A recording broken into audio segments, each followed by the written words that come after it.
Hi, I'm Todd Blackstock on location at the Scott Trade Center in downtown St. Louis, home of Arch Madness. The 2015 tournament marks the 25th consecutive year Arch Madness has been held here in St. Louis. It was a great weekend, lots of twists and turns. Let's take a look. The biggest shock of this year's Arch Madness was the #1 seed Wichita State Shockers getting bounced in the semifinals by the Redbirds of Illinois State University. Well, that certainly was an upset that's why they call it Arch Madness. Great game. Illinois State did what they needed to do in the second half of that game and surprised a lot of people, but I don't think anybody at Illinois State was surprised with the outcome.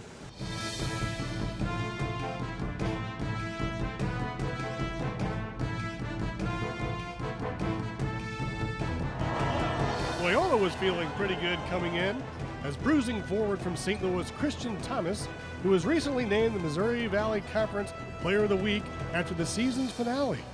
The 6'5" Clayton High School standout had his work cut out as his mission was to shut down the Valley Player of the Year from UNI, Seth Tuttle. Thomas battled and gave it his all, but the Panthers, who were ranked 11th best team in the nation, were just too strong for the Ramblers and punched their ticket to the tournament finals and improved to 29-3. Now Loyola, I think they had a pretty decent record this year. They're taking the place of Creighton, obviously, and they're new to the league, but they made a little bit of noise as well, and I'm sure you're happy to have them as a new addition. Well, that's the first time in 108 years that we've had a Chicago-based school in the league.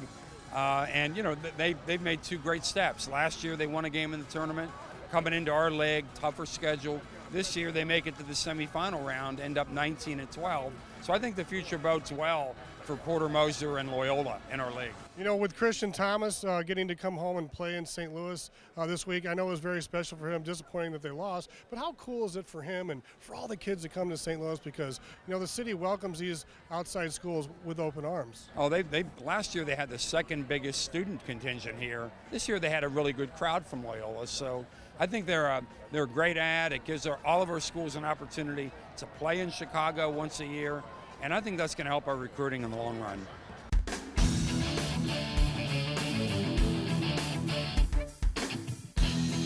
Championship Sunday was a picture-perfect day in St. Louis. The weather outside was beautiful, and fans from throughout the Midwest made their way through the turnstiles into the stunning Scott Trade Center. Once again, over 50,000 fans made their way into this tournament, filling the concourses and spending money on concessions and apparel. The Valley also wants the fans to be engaged throughout the game and partner with corporate sponsors to bring interactive contests throughout the tournament. And joining me now is the president and CEO of Single Swing Golf and Promotion, Chris Razavi. And Chris is one of the individuals responsible for the halftime $50,000 promotion. Chris, tell us about this. Well, it's our 10th year with the Missouri Valley Conference. We'd like to thank Jack Watkins and Doug Elgin for letting us be a part of this great event. And also Casey's General Store. They've been a longtime supporter of the Missouri Valley, and a great opportunity for consumers to go in and have an opportunity to win $50,000. This particular contest was the 24-second progressive contest, where the individual has to do a layup, a free throw, a three-pointer, and a half-court shot. So the odds are stacked against them. You would pretty much relate us to like the house in a casino, but our contestant, as you saw, made the first two shots. It rumbled my stomach a little bit. I thought, he might actually have a chance at winning the $50,000. In the last couple of years, I can remember somebody hitting a shot from half court and everybody thought he won, but there was some rule that he didn't, but the Missouri Valley took care of the individual anyway. Oh yeah, the Missouri Valley did a great job of taking care of it. These rules are very defined about what the contestant has to do in return to receive the grand prize. And basically they have to follow the progression. And that individual missed one of the shots. He basically made a long three-point shot. He missed the three-pointer and just ran right to the half court through all the excitement. He had the time. The crowd was cheering. And that's what happens, and that's what these contests are for, really. Hype up the crowd and give the advertiser a lot of exposure. Jack Watkins came up to my cameraman Jerry Berwin and I before the shot and said, whatever you do, don't touch the ball. Why was it so important that we didn't touch the ball? Well, it's very important that the contestant gathers his own ball. You know, we don't want the cheerleaders tossing the ball back out to him. There's a defined amount of time of 24 seconds, and that is the rules, 24-second progressive contest. Well, Chris, thank you for your continued support of Arch Madness, and will you continue this up, and why is it so important to you as a proud corporate sponsor to back the Valley? Well, the Valley's been great to us, and it's great for the community. It's great for the city of St. Louis. This is our 10th year with the Missouri Valley Conference and Casey's General Store. We'd like to just thank them for letting us be a part of this great event. One of your duties is, as tournament director, is also making things fun for the fans, fan-friendly contests and $50,000 shots. Could you maybe talk a little bit about that, a chance for a fan to come out here and win $50,000? Well, I think that you know, sports now is not so much, in addition to the games, people like to be entertained, even during media breaks. So having someone like a Todd Thomas or the in-game contests that we have really kept it fresh and lively. We try to engage a fan for both schools, so where there's, again, the competition just doesn't end at a timeout. And having that level of energy and interactiveness really makes a big difference. And you know, we've got great corporate partners that help underwrite the tournament as well, and Casey's has been with us a long time that has sponsored the skills competition, and it's just a complete package.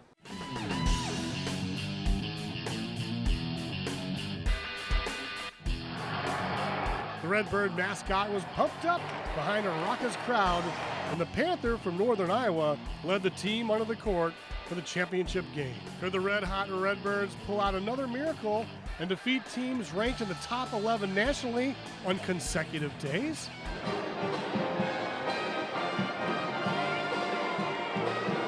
Head basketball coach Dan Muller was also a former player at Illinois State, and in 1998 was voted most outstanding player in this tournament. And he is looking for a way to get the Redbirds an automatic spot in this year's big dance. On the other side, University of Northern Iowa head coach Ben Jacobson has been named Missouri Valley Conference Coach of the Year 3 times, including the 2015 campaign. And in 2010, he led the Panthers to the Sweet 16 with an upset win over Kansas. So this game was going to be a battle of coaches and players. The Redbirds came out like Roadrunners, led by number 3 Deshaun Knight, and they dominated the first half with an up-tempo game. Under the boards, it was 6'10" Reggie Lynch pounding the boards and frustrating the Panthers.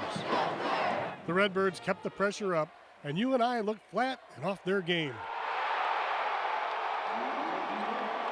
At halftime, Illinois State was up a resounding 36-22, and the Redbird fans were clamoring for a big victory.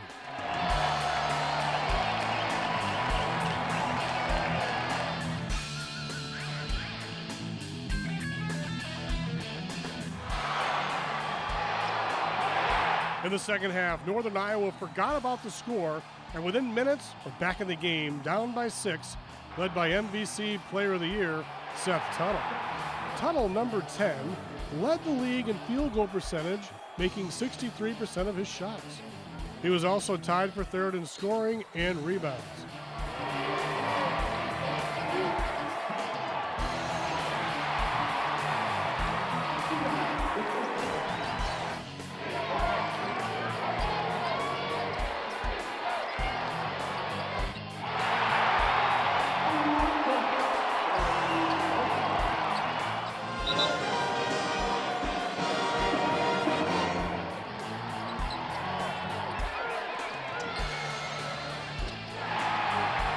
With a little over 8 minutes to play, this three-pointer by freshman Deontay Hawkins tied the game for Illinois State. But Nate Buss answered immediately with a three-pointer, and Northern Iowa never looked back and cruised to a 69-60 victory over Illinois State.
cool is it to be the tourney MVP as well as the conference MVP in the season, regular season? Yeah, you know, it feels great. Like I said, there's other players that probably deserve that award just like myself, you know, and that's what makes this league so special. We got good players in this league, great teams, great coaches, and for me to, you know, to get both of them, it means everything. I love coming to St. Louis. Yeah, now I love coming to St. Louis. Yeah, you bet.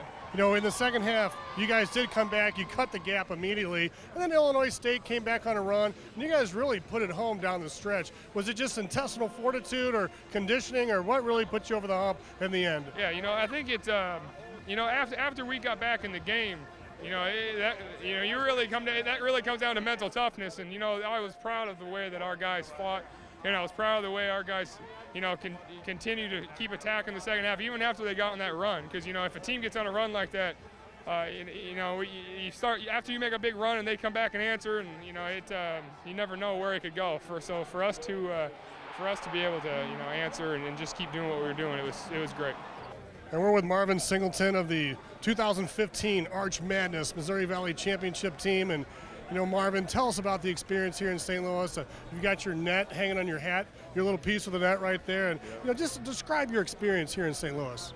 Well, you know, my first 3 years here, we came up short. We lost in the first round. This year, we had a lot of changes. We were playing a lot different, playing a lot more together as a unit, and we wanted to make change. We didn't want to go home early again, and we kept winning. Won the first game, won the second game.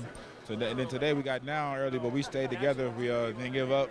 Kept fighting to the end. We got what we came for. It seemed like it's a little bit of a sluggish first half. You were down double digits. What did Coach tell you at halftime to inspire you to come out so strong in the second half? I mean, he kept his message pretty simple. He just told us keep doing what we do, what we practice every single day in practice. Keep playing our defense, and we're gonna be there. They're gonna miss a couple shots, and we're gonna get out in transition, get a couple easy points. And we get it up under 10. They'll start to crack and the tempo will start to change our way, and that's exactly what happened. I mean, could you believe that you were down like 14 points or something in half, and then you guys cut the gap to 6 within just a couple of minutes? How did that make you feel? Did the momentum change at that point? The momentum changed real fast. First half, they hit a lot of threes. They hit a lot of open shots, got a couple easy baskets. Second half, we locked down on defense a little bit. They started missing a couple of shots, and we didn't give up too many offensive rebounds, so we got a chance to get in transition, get us some easy buckets. Then that changed the game a little bit. Tell us about your experience in St. Louis. How you like coming to the Lou now? I love it. This is my last season here coming to St. Louis, and what other better way to leave like this with champions?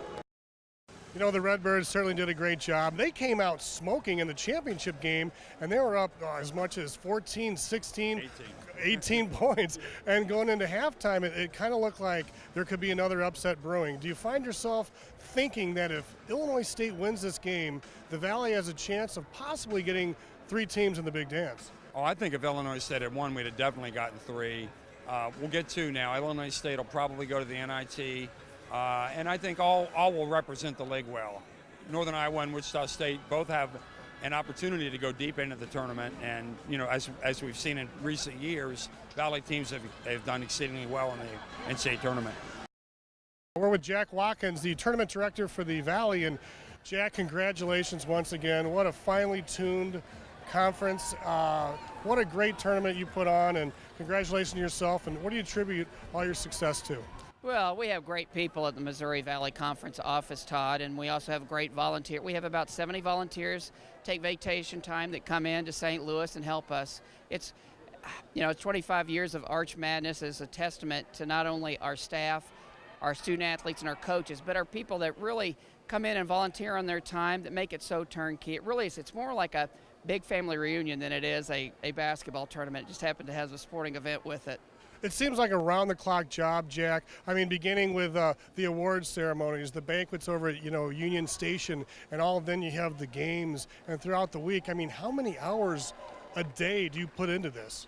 Well, it's tough to really say. I will just tell you that it's our planning really starts in November, and so it's an ongoing thing for about 4+ months. Weekly meetings with all of our staff and key volunteers, and really, no two tournaments are the same. You have to be able to adjust, but having good people that can react in a positive way and represent not only the Valley but the city of St. Louis, because this is where we live and breathe, is really important to us. The Valley directors still have more postseason tournaments to coordinate as they prepare for a huge 2016. Next weekend we have our women's tournament in St. Charles, equally as important for opportunities for our female student athletes. Then after that I'm actually going to Omaha, Nebraska, because we host the NCAA first and second round at Scottrade in 2016, and as a future host you're required to go to a venue, even though we've hosted in back-to-back years in 13 and 14. Not my rules, but the rules we'll play by. And once again, the 2015 Arch Madness Tournament at the Scottrade Center was a huge success. Congratulations once again to the University of Northern Iowa for their resounding victory in the championship game. For STL TV, I'm Todd Blackstock.